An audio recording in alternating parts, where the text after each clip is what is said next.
Actually পরিবেশ change বলতে আসলে যে অনেক কিছুর উপর ডিপেন্ড করে। তবে একটা জিনিস হচ্ছে ভোটাররা নির্ভয়ে ভোট দিতে আসাটা হচ্ছে সবচেয়ে বড় চ্যালেঞ্জ। আসলে যতটুকু ভিতরে এফেক্ট করে তার সাথে অনেক বেশি বাইরে এফেক্ট করে, কারণ ভোটার যদি ভোট দিতে আসতেই না পারে সেখানে তো আপনি পরিবেশটা আসলে খুব বেশি এফেক্ট করে। তার হিসাবে একটা নতুন ভোটারদের জন্য একটু আসলে চ্যালেঞ্জ, কারণ মানুষ তখন গণভোট সম্পর্কে খুব বেশি সচেতন না, বা গণভোটের যে একটা ক্রাইটেরিয়া 4টা কোয়েশ্চেন যে সেটা জেনারেল পার্সন এখনো খুব ভালো করে বুঝে না।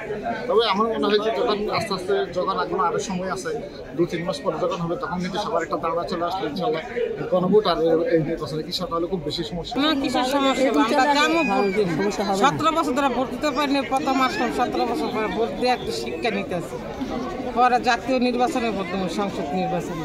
ভালোই লাগছে আমার কাছে, শীতের দিন রোদের মধ্যে ভালো লাগছে, এমন মানুষজন দেখে ভালো লাগতেছে।